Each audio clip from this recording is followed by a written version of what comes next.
chocolate over there before. I Peppermint, you know. How would you describe I it? have Dan Mosley. Yeah. Mm-hmm. That was a French. Oh, you think? Sometime you and I are gonna have a conversation. Oh, I Yeah. think I probably.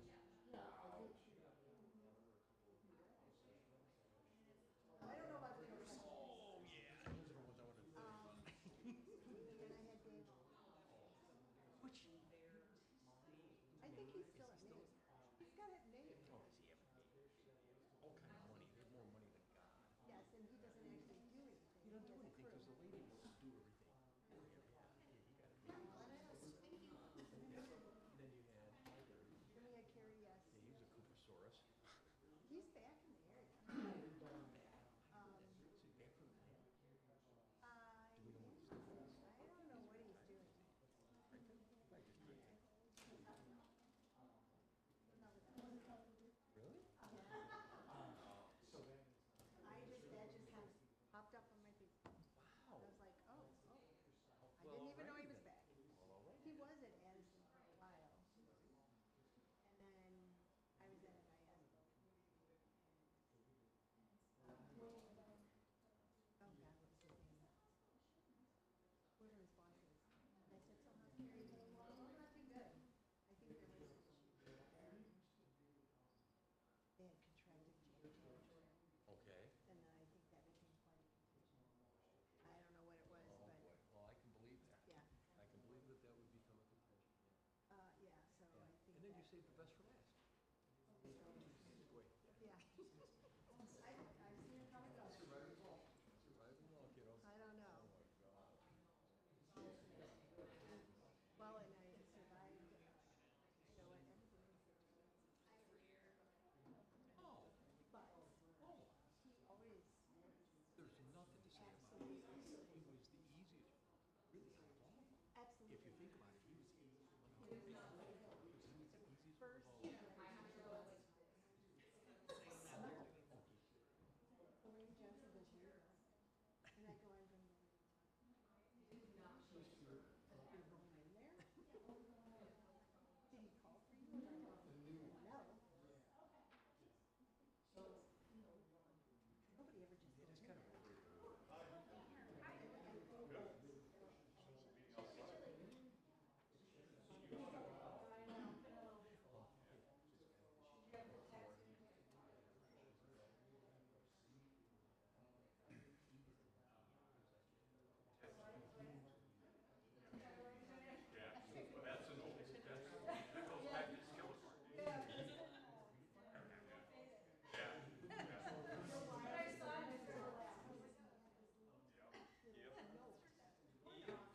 Three-ring binder, and I couldn't read it. And I walked in and go, what is this? That's what he did. He goes, well, that's my help. Oh, and I have to call this important number. The annual comprehensive financial.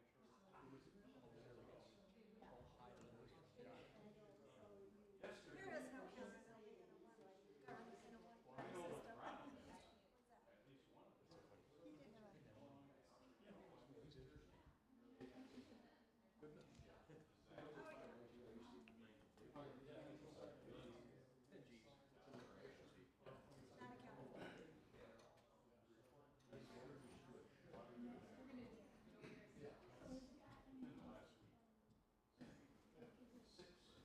Not a counter.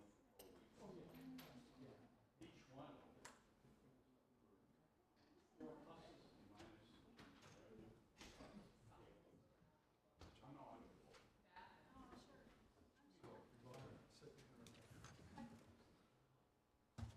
Put that in my hair.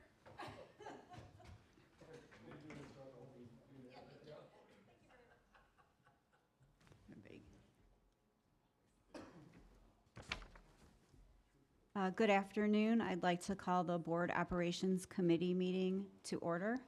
Would everyone please rise for the Pledge of Allegiance?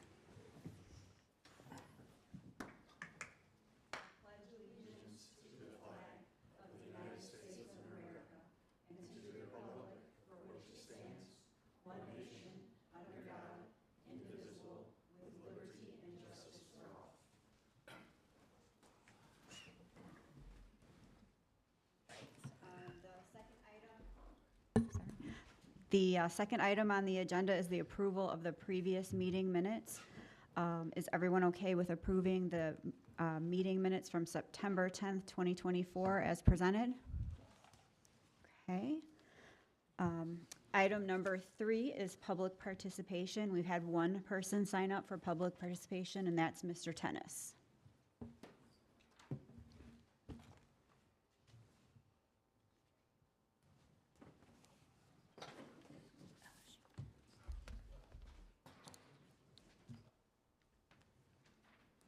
Well, thank you, sir.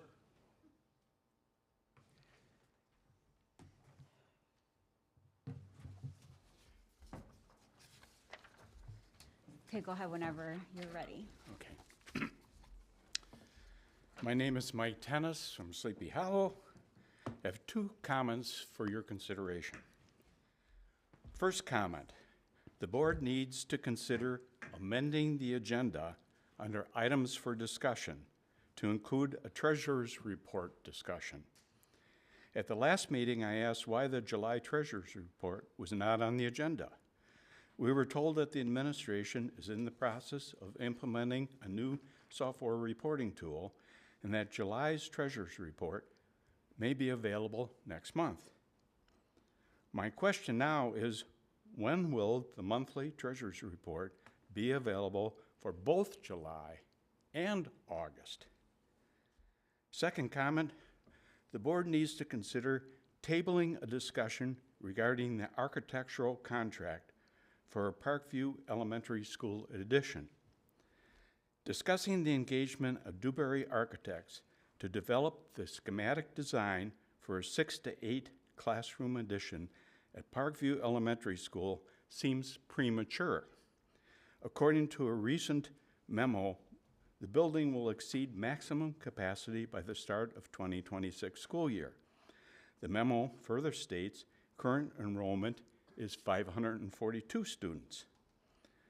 The board should table the topic and ask the administration to confirm the enrollment and projection information, not only for Parkview, but also other elementary schools on the east side of the district.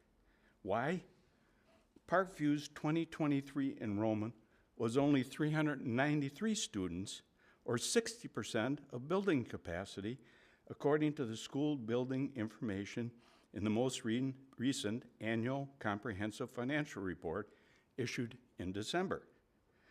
The report indicates other elementary schools east of the Fox River also have capacity for increased enrollment, including both Gulfview Elementary with 399 students at 51% of capacity, and Perry Elementary with 246 students or 26% of capacity. Let's not get ahead of ourselves like we did with Big Timber Elementary. Dewberry's schematic design was approved in April of 2020. In September 2021, the administration represented enrollment was likely to be higher and requested an emergency expenditure in excess of $4 million for 8 more classrooms to increase capacity to 1,288 students. Only 383 students, or 30% of Big Timber Elementary capacity, was utilized in 2023. In summary, the board should amend the agenda for the treasurer's report and table the architectural contract for more information. Thank you. Thank you. We'll move on to item 4, items for discussion. Item 4.1, the disposal report. Yes, the disposal report for October consists of novels and regular library books, equipment, furniture, and various IT equipment, and a few music instruments. This is nothing out of the ordinary that we've had in past months. Okay, any questions from anyone on the disposal report? Okay, moving on to item 4.2, the copier paper bid. Yes, we went out for bid for copier paper in September. We received 13 people downloaded the bid and received 5 vendors provided bids. 2 were disqualified for not submitting their sample. This year, we're recommending for the first quarter and subsequent quarters, if the price is held, Murnane Paper out of Elmhurst, Illinois. They've been in business as a family-owned business since 1919. And I'm pleased to say that over the previous contract, this contract is 28% lower than it has been in the past. So we're recommending Murnane Paper from Elmhurst. Okay, great. Have we worked with them at all before, or?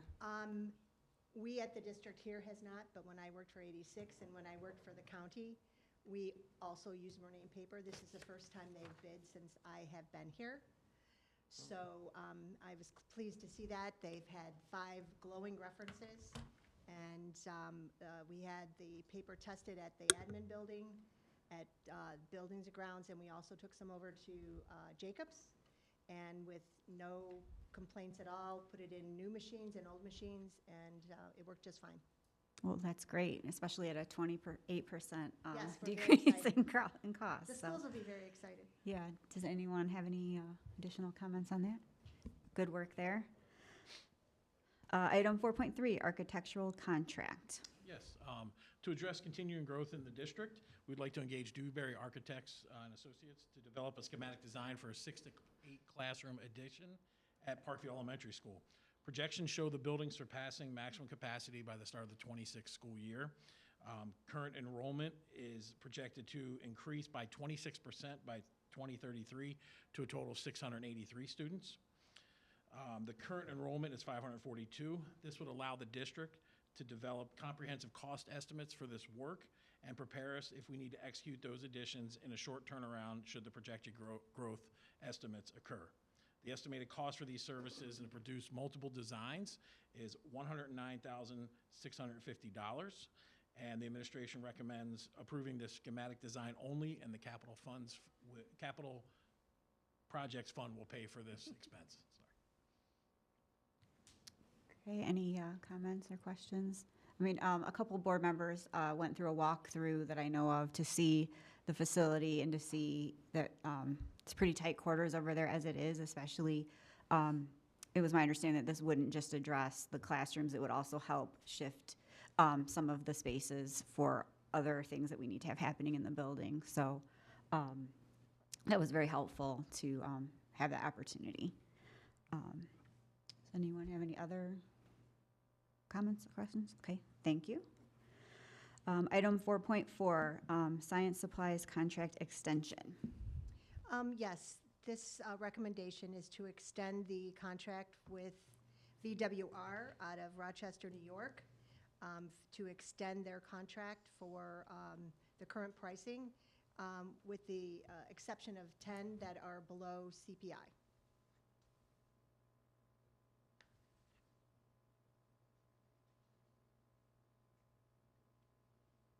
Okay, does anyone have any questions on that or comments? Who's next? Just, we don't have to probably go through all 73 pages. It is a lot of stuff. Yeah, it sure is. All right, we can move on to item 4.5, school maintenance project grant program. Good afternoon. Once again, ISBE has announced the school maintenance project grant for 2025. I bring good news. It does not cost you anything. In fact, the state has about $50,000 maximum that they are able to award District 300 upon approval of our application. Statewide, they have $48.4 million available. The school maintenance project grant is a dollar-for-dollar state matching grant program providing awards of up to $50,000 to grantees exclusively for the maintenance or upkeep of buildings or structures for educational purposes. I think Mr. Mickle will like this. Administration is recommending applying for the school maintenance project grant for $50,000 for the Dundee Middle School roofing project, which is scheduled for the summer of 2025. And this is an annual award, and the reason it's brought forward to the board is that Doc has to actually sign off on this once the board approves it. Okay, thank you. I always like to see tax dollars coming back to help with projects that we need to do, like roofs. Any other questions or comments on that? All right, item 4.6, technology services project. Yes, so my proposal is for upgrading the audiovisual equipment for our boardroom. It is aging, and as I said here, upgrading the boardroom equipment is crucial for the current setup because the current setup is becoming outdated and unreliable. Modernizing the technology will help us effectively share critical information and maintain a professional image during meetings. Upgrades are recommended every 5 to 7 years to stay current and minimize disruption. Since our equipment has not been updated since it was installed under Superintendent Hyde, we recommend and we have increasingly relied on our vendor to help with the aging equipment. We're recommending a full upgrade of our streaming services, the cameras, and the screens that you see around us. We will not be changing any of these things. These are brand new, but all of the screens here are starting to fade on us. And the actual audio equipment, even this microphone, has been causing us a little bit of trouble. So we are looking to work with our Midwest Computer Products, that is the company that put it in the first time, for a total project of $109,813.44. Oh, go ahead. John, does that also include the overflow area, the other room here, in case we have a board meeting where we have too many guests here? So what we're looking at proposing is that all of this stuff would be tied together, so that A would actually be a live feed from the boardroom and not just the YouTube video that's delayed. Right. Nice. Great. Any other comments or questions? Great. That sounds good. Thank you. Item 4.7, parent group recognition. This is an annual item that we do bring to the board. The district insurance carrier allows our parent organizations to have coverage under our district liability insurance policy. However, the board must annually recognize the fundraising efforts of the parent organizations at a formal board meeting. So I'm happy to report that you will see here the different organizations that do take advantage of this. Not all of them do. Some of them choose to have their own insurance. But I will tell you, we really do appreciate the efforts that our parent groups do and everything that they do for our students and our community. Okay, any comments or questions on that? All right. Item 4.8, budget calendar designee resolution. Again, according to school code, this is something that the board needs to do as designating a person to start the budget development process. I know that we just approved it last month. However, we're going to the tax levy next month. So if the board wishes to, they can designate an individual to start that process. And we do have my name in here for the recommendation. Okay, any comments on that? Okay, sounds good. Item 4.9, open enrollment service renewal.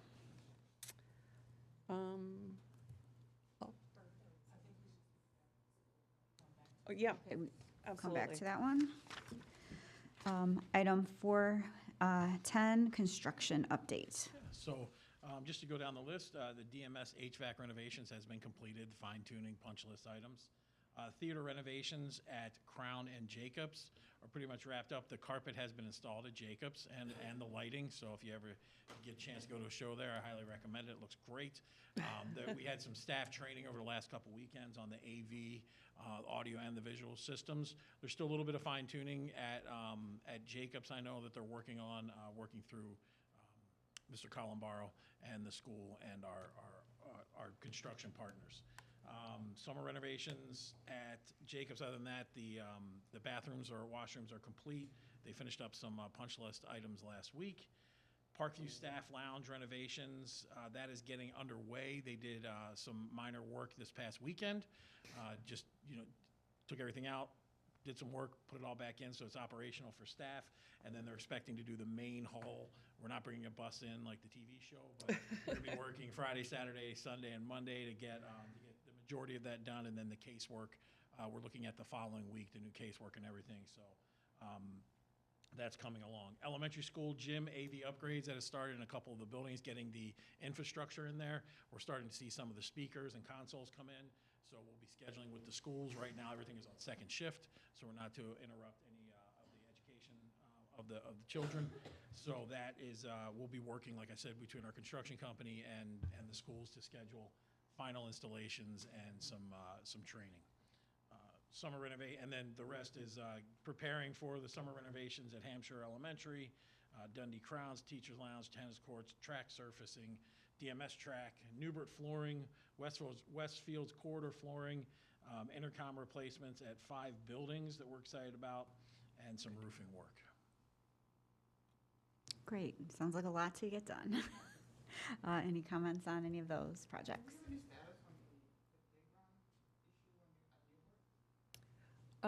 I'll provide an update during the master facility plan update. Okay, can we go back to item 4.9 right now? Okay, so item 4.9, open enrollment services. Yes. Renewal. Oh, thank you. This actually is an extension of the current contract with American Fidelity. We partnered a few years ago with American Fidelity to process our open enrollment for all 2,700 employees in the district, although not all of them eligible for benefits. This has facilitated the process to be done via a third party to gather all the pertinent information so that every employee has the opportunity to renew their benefits. It's a large expense, and we want to make sure that every employee has the opportunity to accurately review their benefits and reselect their benefits on an annual basis in order for us to be in compliance with the Affordable Care Act. So this is just an extension of this contract. Currently, right now, since we have adopted a new ERP software, Skyward, this will be one less change that we have to deal with, as we have been doing it for a couple of years through American Fidelity, and our employees are somewhat accustomed to the process. We are working with American Fidelity because we are looking for the ultimate easy button. That's what everybody wants. I want to keep what I had in the past, but they need to reactivate their selections on an annual basis. So this is just an extension of our contract for one more year. Okay, and it's noted that there's no cost for the, Absolutely, there's no cost to us. The way the American Fidelity makes their money, because that's always a question, follow the money. They have additional services that they provide to our employees, additional disability insurance that employees are able to buy at their own cost. okay, great. Any questions on that? So we'll jump back to item 4.11, DMS and Westfield traffic study update. So first off, John, do you just want to provide an update on the Westfield one, just real brief, on where we're at right now? And then I'll go into DMS. Yeah, as far as. As far as we're still working with Kimley. Oh, yes, with Kimberly Horn. Yeah, for the traffic study, we are looking at different aspects and how we can properly either change traffic patterns for drop-off and pickup and along with our bus delivery, whether that's through a new road in there or just adjusting things in our parking lot. Okay, so we ultimately would get a similar presentation to the one that we received for Yes, DMS with options and, okay, wonderful. So for DMS, as you recall, on August 13th, we went through the presentation with Kimley Horn. They provided several different alternatives, including Recreation Drive. We talked about the pros and cons of each alternative, and then the board wanted to prioritize options based on feasibility, impact, and future needs. When we looked at alternatives, basically without extending Recreation Drive, we looked at extension of eastbound right turning lane on Illinois 72. We removed that from the discussion due to IDOT permit challenging. Alternative 1B was to reroute student drop-off to the southbound in front of the school, remove that one as well. And then alternative 1C was to move the student drop-off to the south side of the building and bus loading to the west parking lot. We retained that one as the preferred alternative, although there were concerns that we'd lose 47 parking spaces And the board wanted us to look at mitigating different options. 1C discussion points, we wanted full utilization, actually, I'm sorry, we will have full utilization of all our parking spots during after-school events. There is potential for expanding the south parking lot by 30 spaces, which would obviously help. And the estimated cost at that time was $150,000 for expansion. Flexible bus loading spaces can be used for parking during non-loading times, as I talked about in the previous bullet points. For alternative 2A through 2C with Recreation Drive, the first alternative was for all students access via Recreation Drive with buses and staff using Illinois 72. We removed that due to undesirable routing and driver-side loading. We had alternative 2B, which is move student drop-off to the south side, bus loading to the west, access via Recreation Drive. We are retaining that one for future discussions. Alternative 2C was the preferred one. It's the same as 1C with the addition of Recreation Drive extension. So we would just have that ability to use Recreation Drive in addition to our option for 1C. When we look at the impact from Recreation Drive, you indicated some interest in exploring the feasibility of it financially and looking at on-site vehicle queues which can be accommodated without additional space on Recreation Drive. Myself and Mr. Mickle met with the Village of West Dundee, the Park District, and Lennar last week. Purpose of it was exploring partnership for funding Recreation Drive extension, and the outcome of the meeting was we do have a preliminary cost estimate that they provided. The previous cost estimate this past spring was a total cost of $706,000. The district share that they proposed was $116,000, which would be us deferring our impact fees. Dundee Park District share would be $132,000, which was their impact fees. In addition, they would be signing over the property that would need to be used. The Village of West Dundee share was $190,000. The remaining to fund out of that cost was $267,000. And at that time, they talked about Lennar would soak in those fees. That would be considered what they would be doing with the land mover. The updated estimates that they provided last week was a total cost of $766,000. The district share, as we talked about, would be $115,000. Dundee Park District share would be $132,000. And then the village would be $190,000. And those are representative of what the village is expecting for their impact fees. So the remaining to fund would be $327,000. Lennar's contribution and construction timeline. Previously, Lennar had proposed $165,000, but they didn't confirm that previously. Lennar indicated willingness to general contract the work for spring of 2025 if that was something that we wanted to do. They will not have the equipment there. That is one thing I do want to state. Cost savings, Lennar proposed that if they were to do the general contract, we could expect reduced costs due to no prevailing wage requirements, which the district has to follow. So basically, our next steps are to look at the remaining costs to be decided between District 300, Dundee Park District, and the Village of West Dundee. Some of the costs that were not included in those cost estimates are guardrails and other safety measures that we would want to look at and the Park District would want to look at.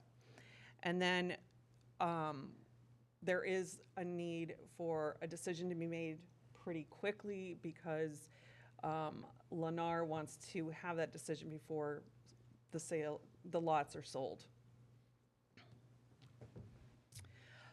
The Village of West Dundee's position, they provided that they think that Recreation Drive extension serves the long-term interest of all parties. The village offers to take over the long-term maintenance of pond completion. And what their request was to get final direction from District 300 on whether or not to pursue the project.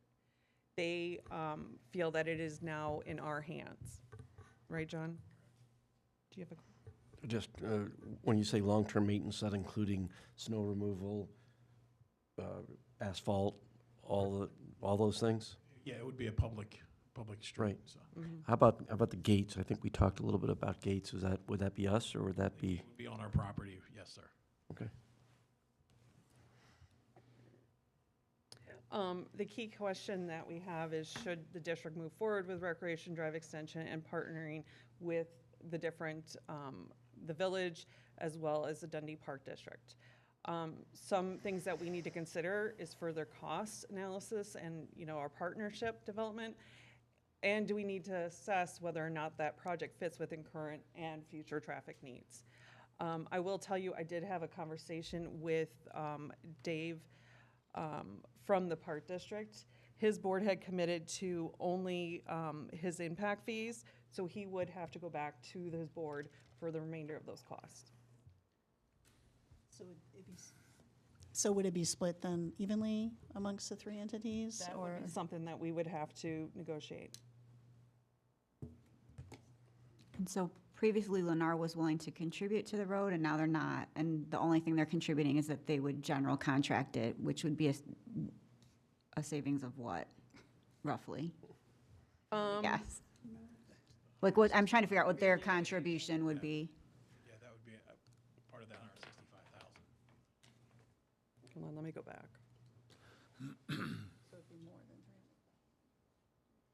Right, but I'm just trying to figure out like what they're really contributing there. It's Nominal. very nominal.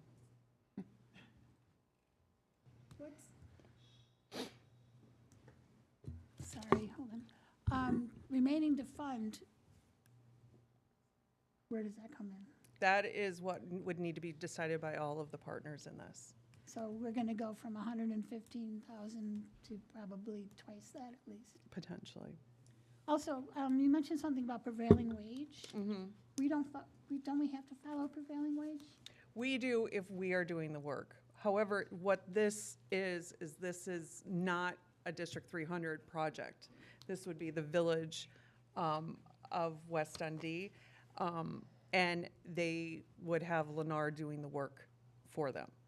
So they're not gonna follow prevailing wage either? That was what they provided to us. Well. I understand where you're going. They're supposed to do that too, provide prevailing wage work. I mean, this is just getting worse and worse. Why isn't Gilbert's involved? They're just not, This is West Dundee. okay, This is the village of West Dundee's area. okay. Now, one of the things that the developer is doing, and John helped me with this term, they are going to tee off so that in the future, potentially, a road expansion could occur. Correct, yeah, they're gonna put a stub there. So in case in the future we want to tie in, or there's movement in the future, they would be able to access the development. Could you go to page 10, please?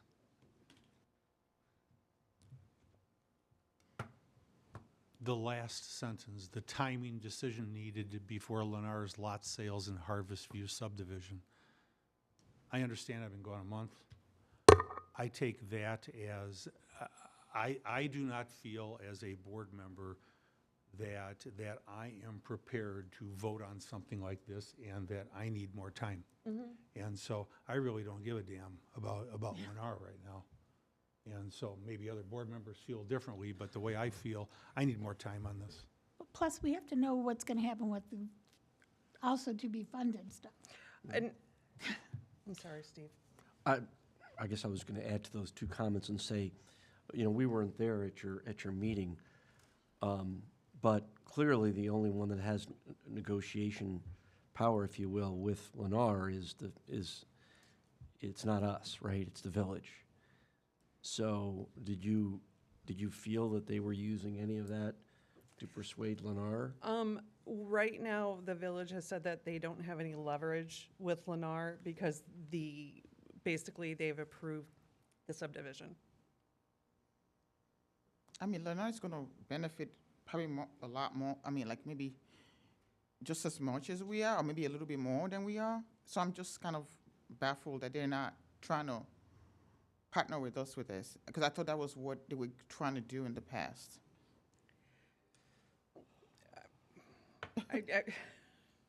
I mean, because I feel like, I mean, I it's don't kind think- of like not, And one I of the don't think they're things, negotiating in good faith. one of the things that, you know, I did bring up was that we still need to talk about Westfield, although there are two different project leaders on those developments. So, and John, help clarify any of these points that I'm making. No, you're correct. I mean, the village did, you know, once they approved the project, it kind of does take away some of their leverage. Right, but this shows their hand as far as what's gonna happen for us as we cut through our property at Westfield. I mean, you know, it's pretty clear that, Well, if we allow that, what's that? if we allow that. Yes, I mean, that's the if, right? But it certainly shows that what we had hoped and what we talked about at our last meeting is not what's, you know, not coming together. Okay, just so I completely understand Yep. where we're at here, okay? We're not even sure that that the road is gonna make a huge difference in our traffic, correct? At this point? What we looked at with the two options was the first option, we could, without going into a partnership, we could make the traffic pattern safer because we would have people that would not be staged out on Route 72. But they might be staged out on Randall Road. That is one of the things that we talked about during that meeting, was that a concern is that people would be staged out there. And definitely that would have to be something to be considered. Yeah. So we don't have a final amount they weren't gonna want from us, because if we say yes to this a little bit, they're just gonna come back for more, my opinion. And then we're not even sure we wanna use the road.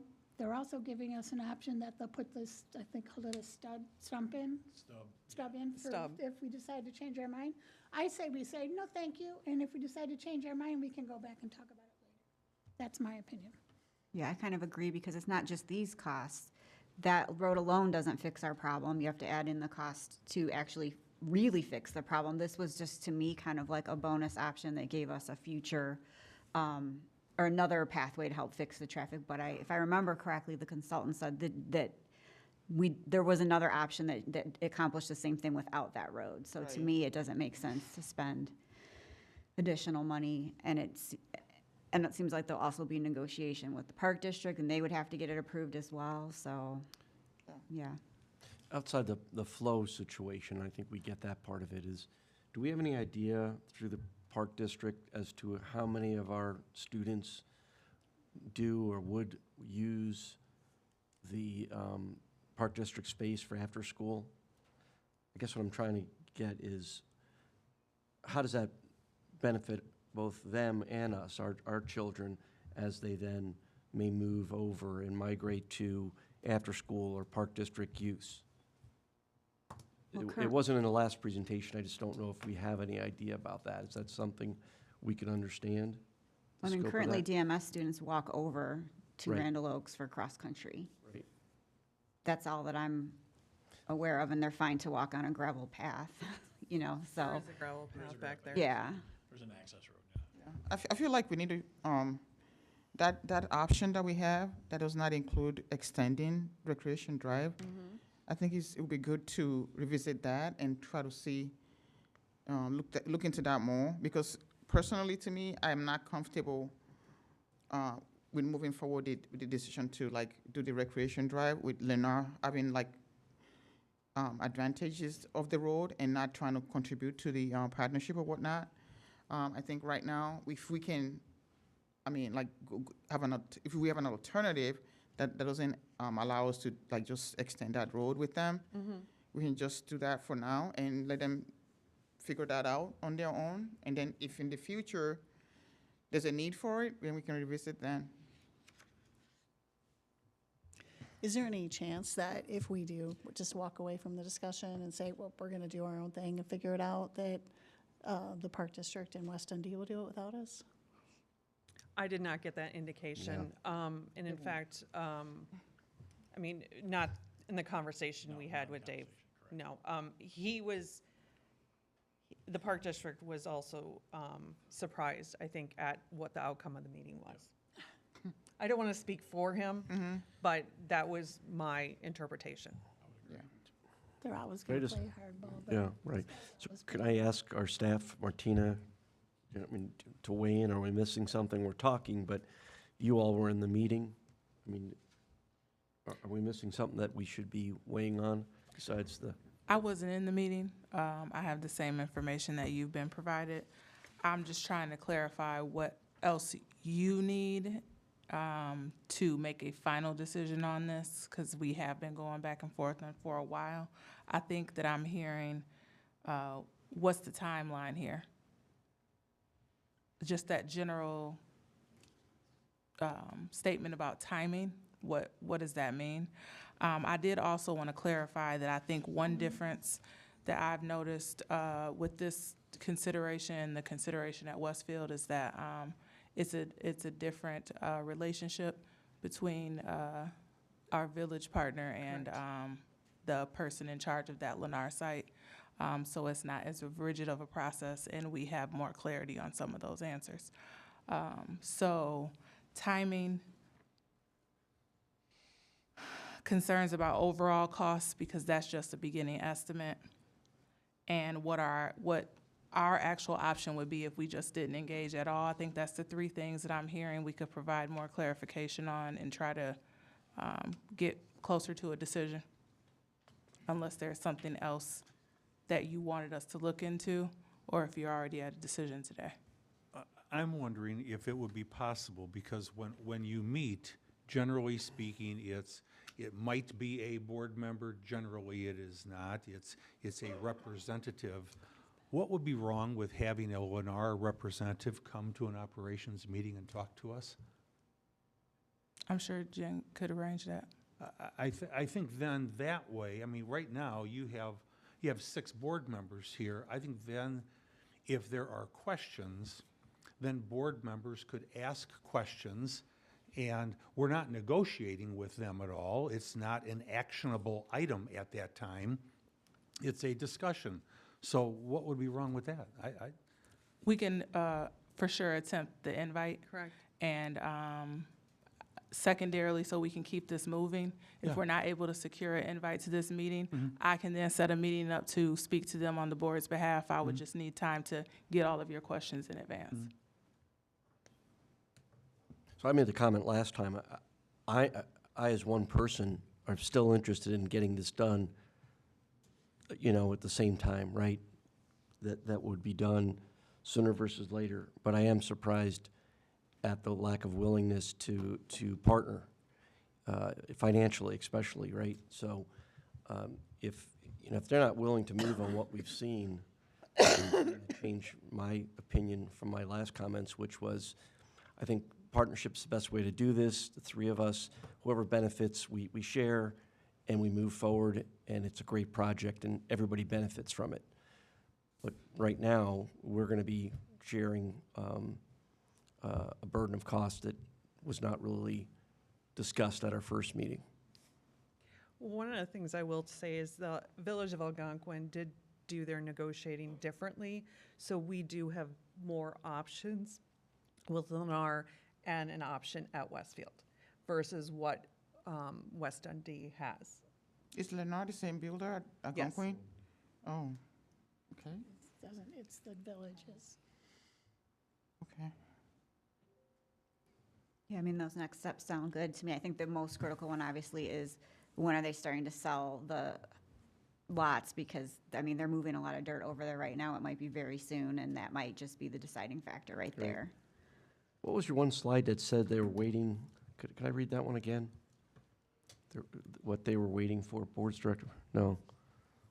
That was 10, number 10. Was it 10? Decision needed before Lennar's lot sales.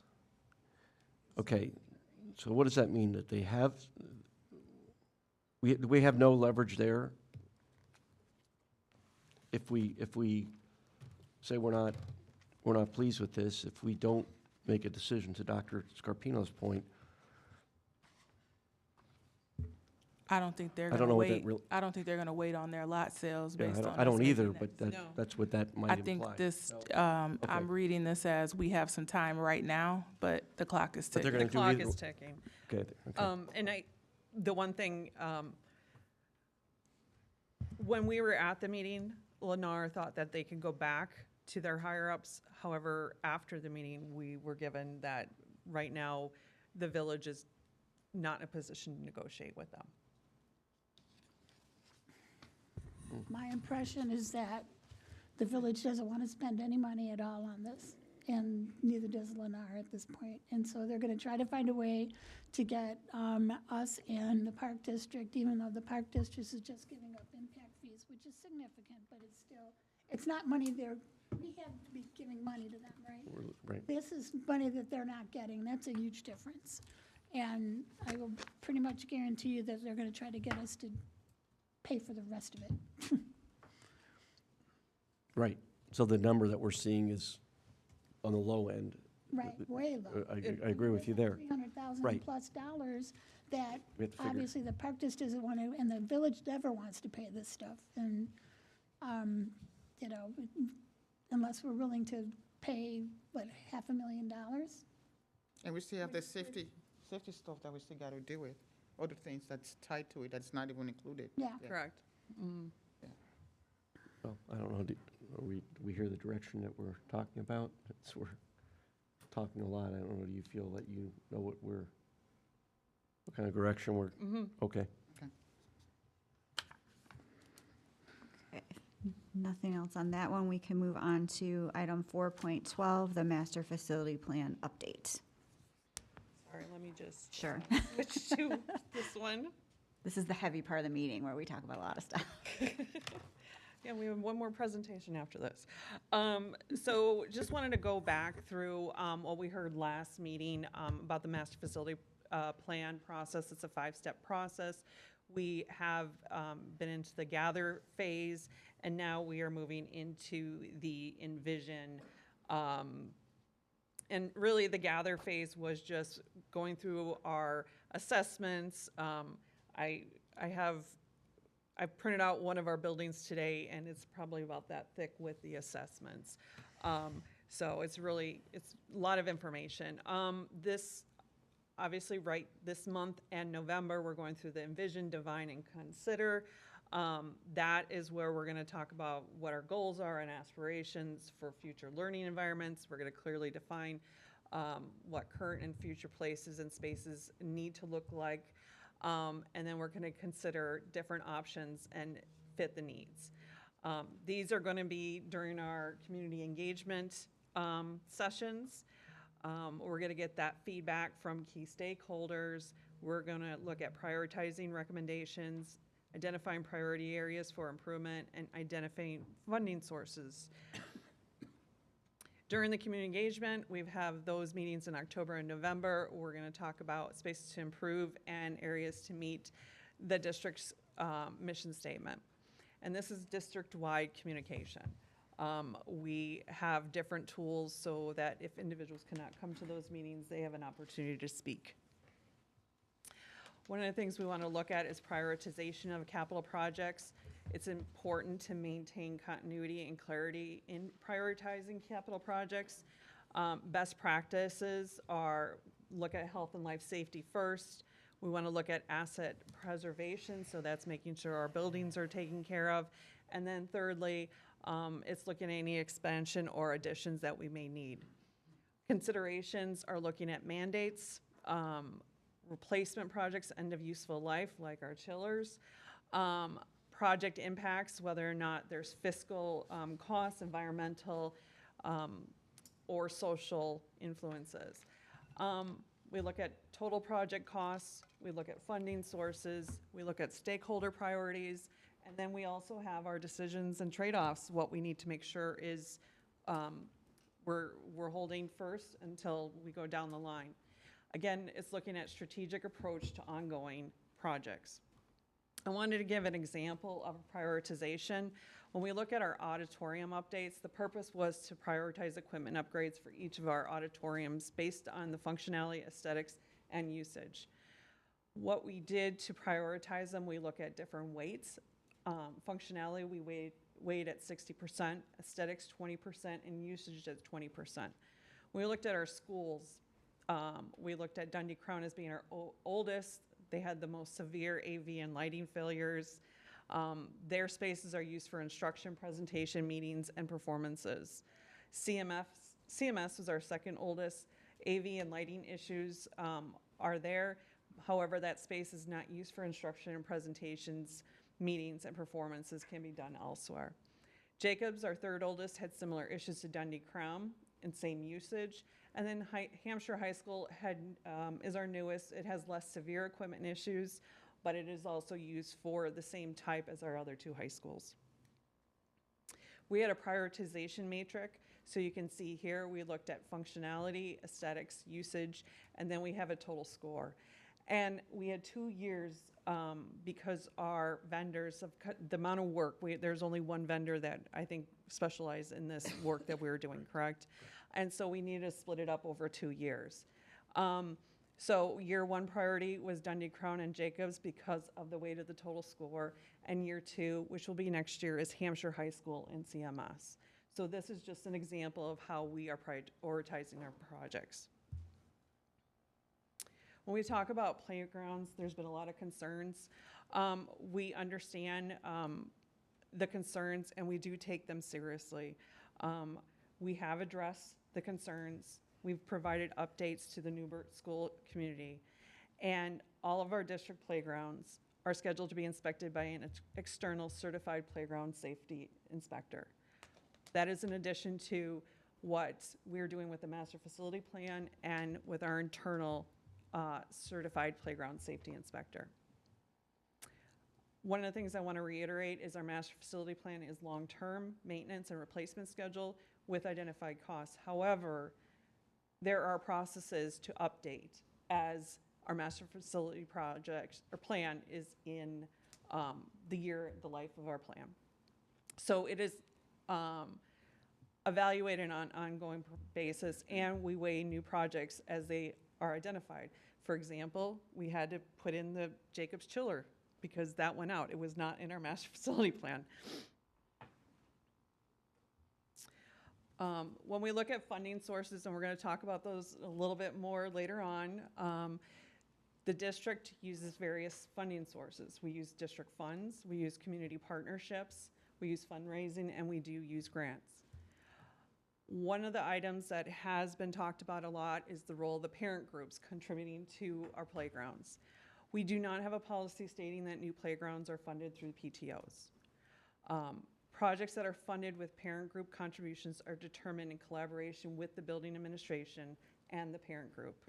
Projects are brought to administration and the board operations committee for approval. And as we were talking earlier, we've done several of these. I think Jeff at Hampshire High School has brought some of them.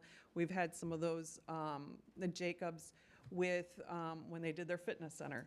There have been several different projects, and you will continue to see those coming forward. I want to further clarify that when we talk about the partnership of collaboration for the PTO funds, that is also on the enhancement end of what can be put on playgrounds. The district is responsible and takes care of any safety as it pertains to materials or parts of a playground needing to be funded. That is solely the district's responsibility. So an example of that is a few years back, I think we determined that we needed to have a thicker mulch base. And you all went through a period of time where and that was really purely for safety. And that was all in the district, right? So I think that's one of many examples where there's a certain baseline that our district is responsible for. Yes. Do we have a guidelines on how or when the playgrounds have been like, maybe like, for instance, I know the master plan is probably going to be one of the avenues for that, but do we have like a process on how they've been replaced or updated? As far as updated and replaced, we have a building staff do regular checks on our playgrounds for any kind of graffiti, damage, or trash out there. And then we have our certified playground safety inspector that does routine checks. Most of that is worked through the school when they deem like, hey, we would like a new playground. In the past, we have worked with a vendor and them on pricing and in my time here with fundraising as well. Okay. But regular maintenance on playgrounds is the responsibility of the district, and yes, they have a process that they maintain to make sure that that is done in a timely manner. Okay, I'm just trying to see how the Newbert one was, the issues with that playground was missed. Because obviously there was an issue with it, because we're doing some updates to it right now, right? So to clarify, if we go back to the pieces that Jen talked about, prioritizing the auditoriums and how we determine what needed to happen in what order, although those were not safety concerns, when we are updating all 17 areas or 18 areas where we have playgrounds, everything has to be done on a schedule. And so we had identified that there are things that needed to be updated at that playground, just like any others that had any updates that needed to be done. But those things, we don't have parts for playgrounds sitting across the way in the warehouse. We have to order it. That could be up to 12 weeks out. It's a process. So it was identified that we were making updates across multiple playgrounds. Okay. Thank you. And we have since then secured anything that was brought as a safety concern that was viewed as not deemed taken care of. We have taken care of that and addressed it. Okay. So, again, as we talk about next steps, we have 6 dates coming up, 3 in October, to have those community engagements. We are looking at prioritizing recommendations, or we are prioritizing, we're not looking at those. We're identifying priority areas for improvement, and again, we're gonna identify funding sources. Here are the dates for the community engagement sessions: October 15th, October 16th, and October 21st. First one is at Hampshire High School, the second one is at Dundee Crown, and the third one is at Jacobs, and they will be in the media centers at each of those high schools. Are there any questions before I ask Ms. Hennessy to come up and talk about funding? I do want to clarify that, I mean, of course, because we had questions today, and then because the questions that have already just come in while we were getting this plan in place, automatic, when you're looking at elementary schools, playgrounds are a priority as well as preschool. So we already have that as something that will be considered and information brought forward when the board determines what projects, big picture, we'll be working on overall in the master facility plan. So there is not a concern of whether that will be brought forward or not. It will be brought forward. Okay, because I did have kind of a question about the community engagement sessions in general. So they're happening at the high school. You're going to have parents coming from all different levels, you know, elementary, middle, high school. They're all going to have different lens on what they're looking at. So I'm assuming that it'll be structured in such a way that we'll be able to gather that so that we're really like hearing, well, what is it elementary school parents really envision for the schools? And it will be structured around questions. And so Okay. they would have the opportunity to answer those questions through the lens of the grade band that they want to speak to. So I might have an elementary child now, but in 2 years, there'll be middle school. You have the opportunity to speak to what you would want for middle school at that time as well. So Okay, that great. restriction will not be there. It will be around questions. Great. One question I received also was, does it benefit you to go to more than one, or should the feeder pattern that comes to Hampshire, should the middle schools and elementaries that feed up to Hampshire attend that one? Will it be Yeah, separate? we picked these for easy access for zones. We are not leading the sessions based on an area of town. It's just these are our ideal locations for space and access for So people if they to can't come to attend. one, they'll see the Yes. similar? Yep. If you know you're in Jacob's feeder zone, but you can't make that day, you can come to any one. It will be the same information collected, you know, same questions asked at all 3 nights. Okay, are we gonna have, I mean, is there a plan to have, like an FAQ document on those questions that I ask at those events? so that people can go to it if they have like questions? So They can always refer to that to answer their questions? So this is gathering of feedback. So it's not a Q&A type session where they ask the questions and then we're providing on-site answers. It's a feedback session in the form of asking questions. So all that information will be gathered, and then the consider phases in November is where you'll hear that information and then make decisions. Are any of this gonna be like recorded or anything like that? No, it will not be recorded. Okay. Dang it.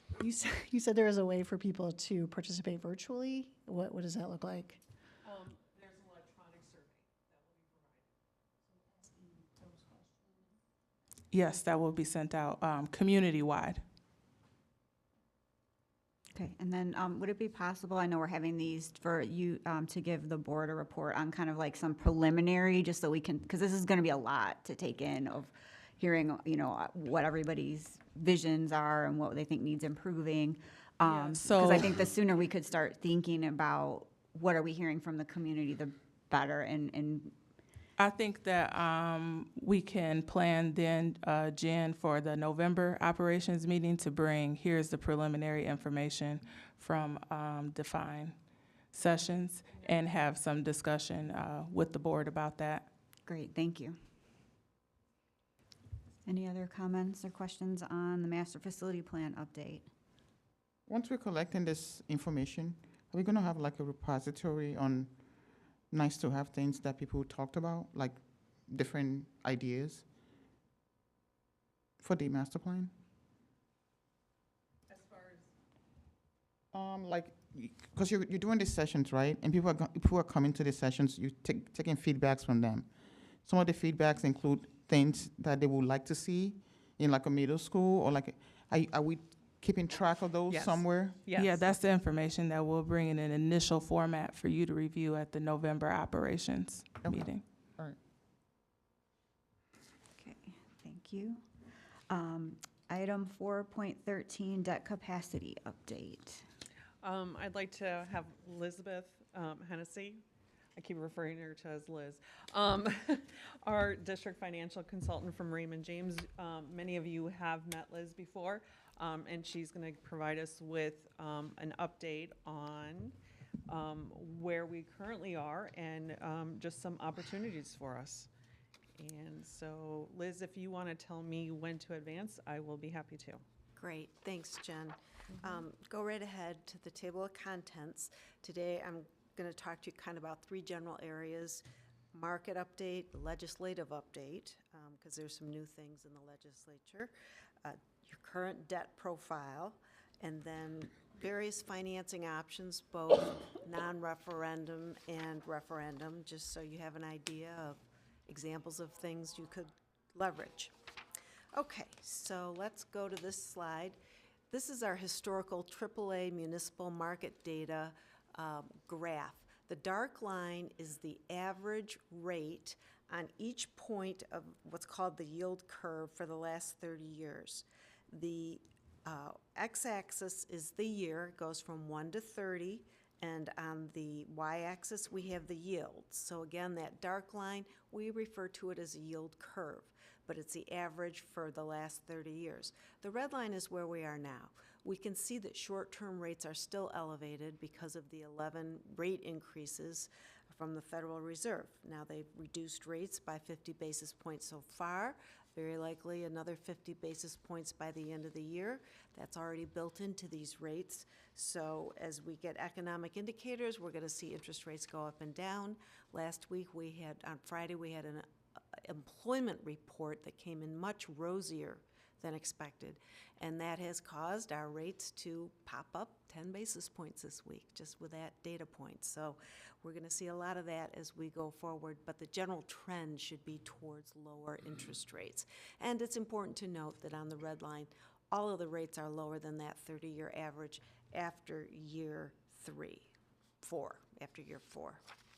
Next page, thanks, Jen, if you can see this. This is the interest rates for the 1 year municipal market data index in purple, the 10-year in red, the 30-year in yellow, and then the green is the 1-year treasury and the blue is the 10-year treasury. And this just shows how crazy rates have been through the pandemic. Starting back in January 2018, rates were coming down nicely. We hit the pandemic in 2019, 2020. We saw rates spike, then come back down to the lowest they've ever been in history. Actually, the lowest in history was in August 2020.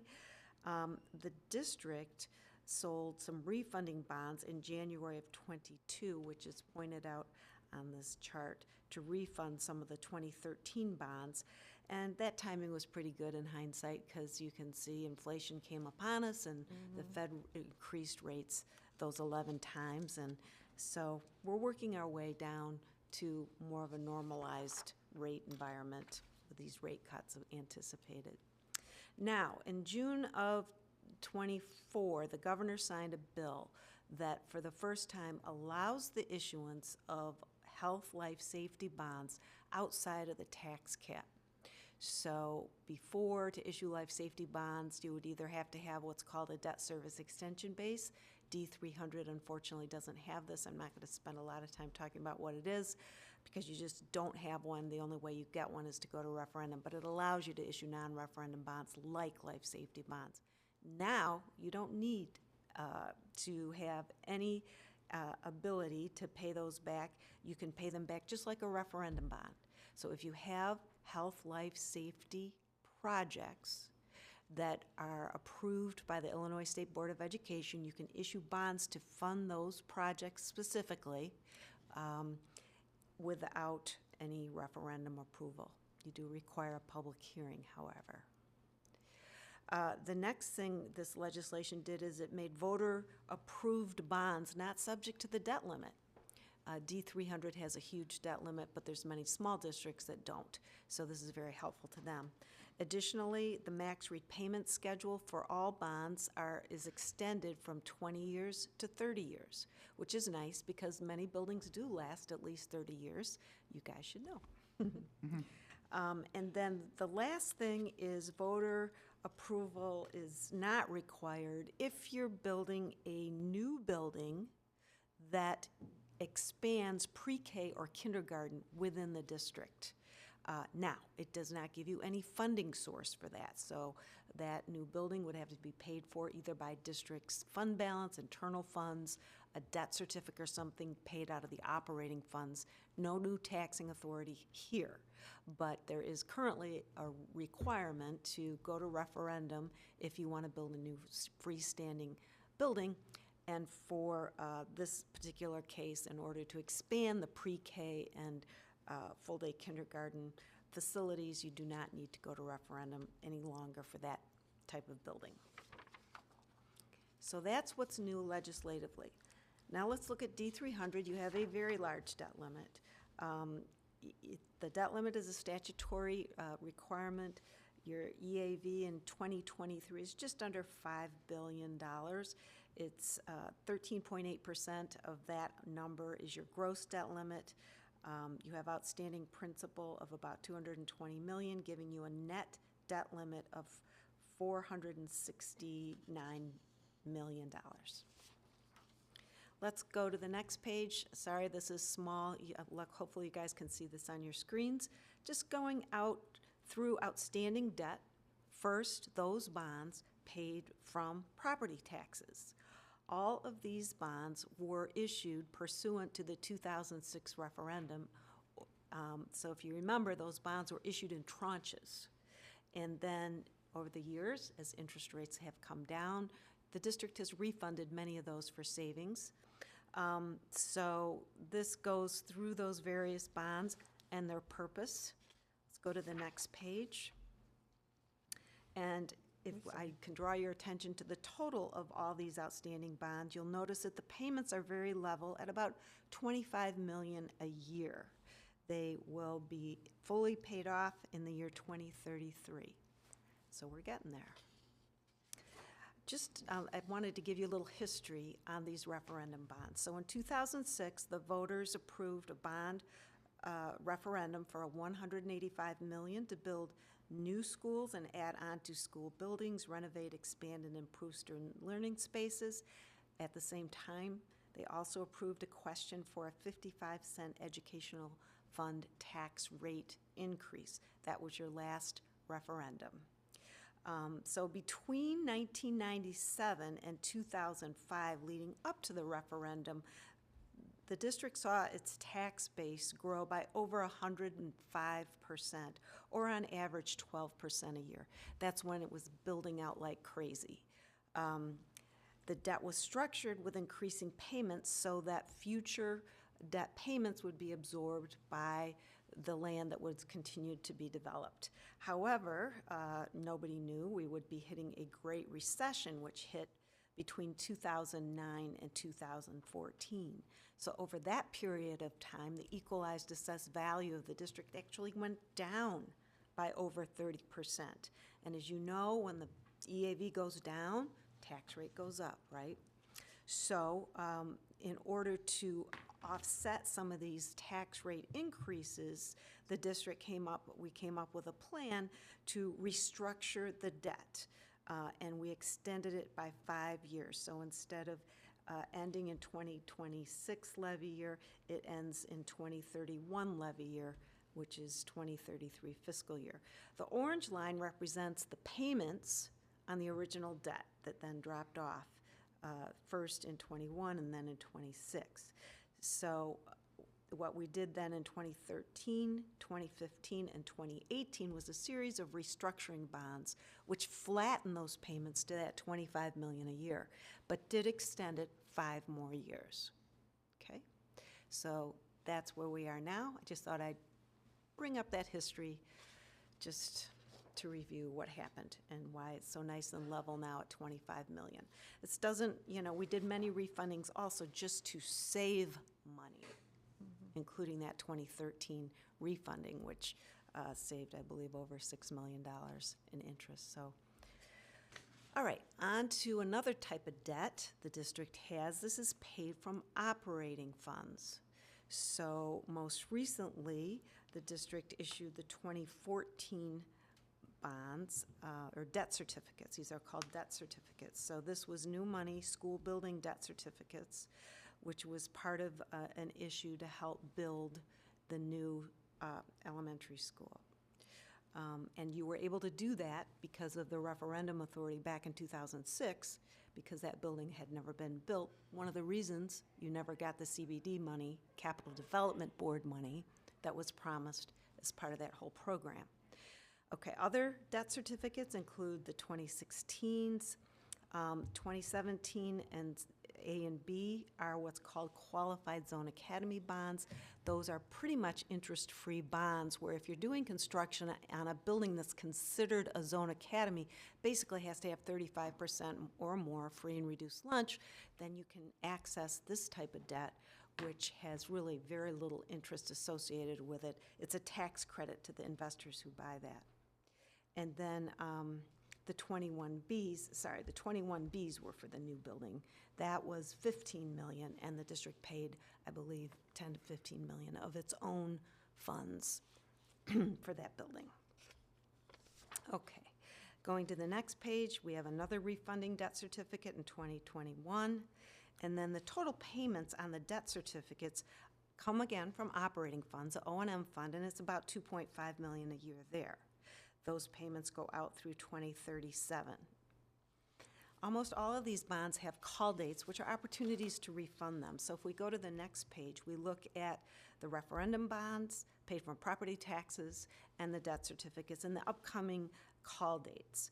Right now, the 2014 and 2015 bonds are currently callable, but they are, rates are higher so that the refunding is not generating enough savings to make it worth doing, and I'll show you some charts on that in a minute.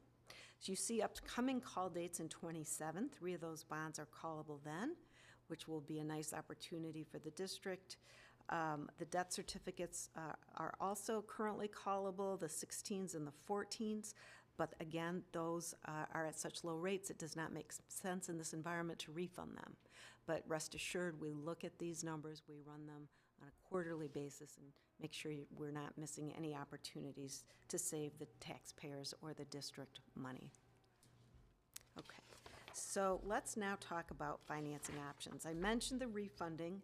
Here's the statistics on the 14 and 15 bonds. We've been tracking this for a year or so. So we've got the savings in the green box. You can see the savings is currently at about $1,134,000. So it's positive. It's positive. Gross savings, present value savings, just over $1 million. But we only have one opportunity to refund bonds, and that's at these call dates. And if we want to do it, we want to make sure we're getting the biggest bang for the buck. So we have a metric, which we call the present value savings divided by the bonds refunded. We'd like to see that ratio over 3%. As you can see right now, it's at 2.37%, so we're not there yet. We'd like to see that north of 3%, mostly between 3 and 5% on the PV savings as a percent of the bonds refunded. Okay, so we'll keep watching that. Now just to talk a little about refunding opportunities as you embark on this master facility plan. As I mentioned, the debt service is really consistent at $25 million per year until levy year 2031. So if you consider a bond referendum in the future, we might want to save those refunding opportunities until you decide whether you're going to do a non-referendum bond or a referendum bond or a combination as you look at ways to fund the capital facility plan. So we want to maybe hold on those refunding ideas, because what that refunding can do is allow you to go to the voters with a plan that gets you new money without increasing the tax rate for debt. We found in our experience, especially these days of high inflation, it's really hard to get referenda passed when we're increasing taxes. So having the ability to move your debt around and keep the payments flat, just extending them, because remember those old bonds are gone in 2031, can be a nice opportunity for the district. So, but we don't want to trigger that refunding, because again, you get one bite at that apple. So we want to hold on to those options till we're sure what we're doing. Now, just talking about possible funding sources for the master facility plan. Certainly capital project fund balances, $62 million is what is in the capital projects fund Sorry, I loaded right the wrong now. one. That's okay. We just got that number punched in here. Okay, annual operating surpluses is another source. The district has done a nice job of looking at O&M surpluses and transferring them to the capital projects fund, allowing you to get a lot of work done through that mechanism. And then the Capital Development Board estimate of $35 million. Never say never. We've got some reps and anyway, let's just say it's still out there. On the borrowing option side, you have non-referendum bonds, life safety, which are now outside of the cap that we talked about at the beginning. Alternate bonds and debt certificates, those are paid from operating funds. So some of those, if you have operating fund surplus, you may leverage a portion of that to pay off debt that doesn't increase taxes to the community. Referendum bonds. And then I want to talk about school facility sales tax bonds. So I'm sorry to keep you a little bit longer. You're maybe like, oh, this finance stuff. But let me just leave the summary sheet. We can come back to it. It has a lot of options, but the ones in red, the ones with a red title, are the ones that are available to D300. School building bonds, those are referendum bonds, life safety bonds, debt certificates, lease certificates, or alternate bonds. The ones on the right side of the page under the green heading are paid from operating funds. The ones under the yellow heading are paid from property taxes. Okay? Oops. So let's go look at the upcoming referenda dates. November 5th, obviously, is right upon us and too late to get on that ballot. August 19th is a deadline. Next is April 1 of 25. Deadline to get on that ballot is January 13th of 25. And what I mean by the deadline, That is a date by which the board would have to approve a resolution initiating a public question, okay? After April 25th, we go all the way to March 17 of 26. There is no referendum opportunity in November of 25, November of the odd years. So March 17th to 26 is the next opportunity, and then November 3rd of 26, which is a general, and then April 6th of 27. So just kind of to lay out what the future options for referendum are. And then back to the kind of discussion about no tax increase referenda, we thought we'd just run some examples for you. If you were to go to referendum in November of 26, you could do so by accessing refunding and get proceeds estimated at $212 million without increasing taxes going out 20 years. Option 2 is if we had a 5-cent increase, how much could we get then? $246 million. If we had a 10-cent increase, how much could we get in that case? $278 million. And so we go all the way up to 20 cents, just as examples of the power of those callable bonds and the fact that you're paying off bonds here shortly. You have the ability to extend 20 years and go to the voters with no or low tax impact options. So, again, just examples. I know you're just at the beginning of this capital funding plan, coming up with all your needs, but I'm just trying to give you ideas. So here's another one, county school facility sales tax. This is a county-wide referendum. It's sales tax. It avoids increasing property taxes for homeowners, but it requires a Kane County wide referendum. So the county school facility sales tax law was enacted by the General Assembly back in 2007. It's based on similar legislation in Iowa. In fact, the whole state of Iowa now has this legislation. In Illinois, we have, of the 102 counties in Illinois, 80 have voted on the county school facility sales tax. It's been implemented in 57 counties. It really takes all school districts on the same page, talking about what they're going to use the sales tax money for to get a successful referendum. So it's like all a bunch of local referendums at the same time have to be ready so the voters know, what does it mean to me, right? So school facility purposes, that's what the sales tax can be used for. It can be issued up to 1% sales tax. So you can use the funds for acquisition, development, construction, reconstruction, rehabilitation, all your architectural planning, installation of capital buildings. You have to demonstrate that the revenue coming from the sales tax covers the debt payments by 1.25 times. You don't even have to use it for debt. You can use it directly for pay-as-you-go capital projects. You can also now use it for school resource officers and mental health professionals. So that has to be in the question. If we go to the next page, the election process is pretty straightforward, but the ROE gets involved. So what has to happen is that more than 90 days before the referendum, the school boards have to submit to the ROE their resolution saying we want the county facility sales tax on the county-wide ballot. And they have to receive resolutions from enough school districts representing over 50% of the enrollment in the county, okay? So it's all about how many kids you have. And then it's put on the ballot and people vote. The revenues then are split up by enrollment. So we'll get more into that.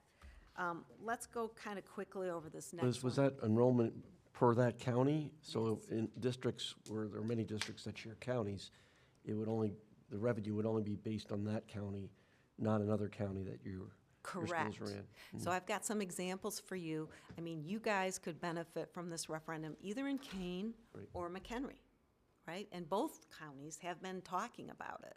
So Kane, I think, a little more so. So what happens is the money is collected by the Department of Revenue and it flows to the districts, again, through the ROE, based on enrollment. Okay. So this distribution of funds, the money comes on a monthly basis. Let's go to the next page, and let's look at this example. So if you were able to get on the ballot on April 1 of '25, prior to January 13th of '25, the board would have to submit the question to the ROE, and the ROE would have to certify the ballot by the 23rd. Then if it was successful, the sales tax effective date becomes July 1 of '25. So that's when they start collecting the money, and then it would be to you no later than October of '25. Okay, so that, if you went in November of '26, it would be the same thing. You'd get the money a year later, October of '26. So it takes a little time for it all to get processed. But again, your portion of that money is based on the enrollment in Kane County. Now, importantly, the sales tax revenues don't apply to everything. They apply to general merchandise. But it does not include the sales of cars, boats and RVs, mobile homes, qualifying food and drugs. That means grocery store. So you go to the grocery store, the sales tax will not be on it unless you buy prepared food in the grocery store, okay? So it is on restaurant food, it's on prepared food, but it's not on groceries. And it's also not on farm equipment and parts. So interestingly, they did a study in Kane County just recently to try to figure out how much of the sales in Kane County come from people who live here in Kane County versus coming on 90, driving through, buying gas. And the answer is that the study determined that 46% of the retail spending comes from out-of-county residents. This means for every $1 of sales tax, 46 cents come from people who live outside Kane County. So that's a little bit compelling in my mind. Now, this is a study that was based on, looking at several giant retailers in and around Kane County. And anyway, I won't get into the technicalities of it. They follow you through cell phone data. People can follow us everywhere, right? So, but that's how they determined the percent. So anyway, that's pretty compelling. Let's go to the next page. This, sales tax are basically 7% countywide, and then the municipalities do add things. So looking at the various municipalities in Kane County, we can see their municipal sales tax rates and where you are currently. So for example, Carpentersville has a 2% municipal sales tax. So the total sales tax here in Carpentersville is 9%. And you can look at some of these other Kane County municipalities to see how they compare.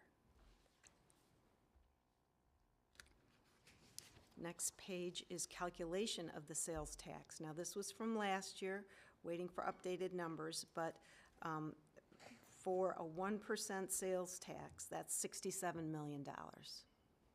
There are handling fees at the state level. I think the ROE is getting in on the action because they've got a little work to do and going to have a handling fee, but $67 million is a good chunk of change.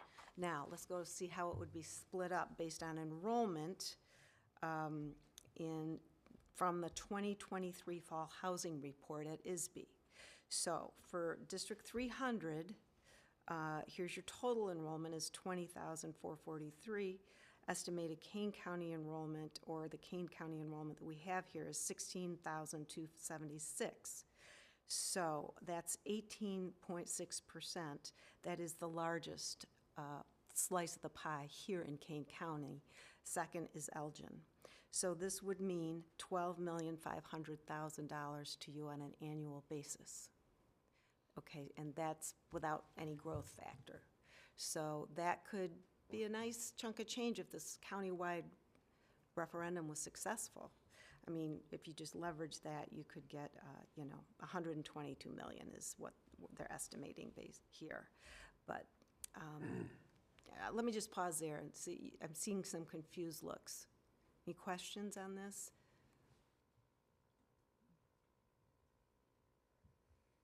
You don't have to go for the full 1% either. You can put 3/4 of, 75 cents, 50 cents, or even a quarter, and it would be proportionally less. We've seen most school districts go for the full 1%, however.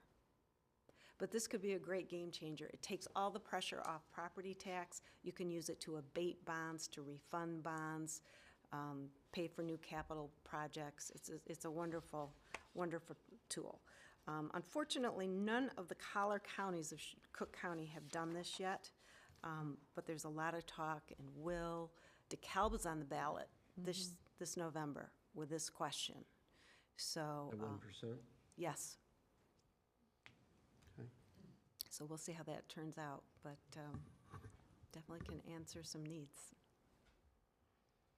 So just to review the benefits, I think we've already talked about this: reduce property tax, give you an extra resource for your capital facility plans. And, but again, it's a referendum, I will tell you, does not always pass the first time. Why? You've got all these school districts, at least in Kane County, you have unit districts, you don't have as many. But each school district has to communicate to your constituency, what are you gonna use this for? What does it mean for my taxes? What does it mean for my bill at Walmart? So that's why it's a little bit more complicated. You got everybody having to message that in a coordinated fashion so that the voters know what's going on. Unfortunately, when people hear the word referendum, especially in today's day and age, it's very dangerous. Yeah. So that's all I got. Sorry to take up so much of your meeting tonight, but I wanted to just kind of give you an overview of all possible funding sources. No, thank you, that was very helpful. Any questions on that? All right. We can move on to item 5, which is announcements, which is that our next Board Operations Committee meeting is scheduled for Tuesday, November 12th at 4:30. And then we can move to item 6. We are adjourned. Thank you, everybody. I know. We know. We know. We always do.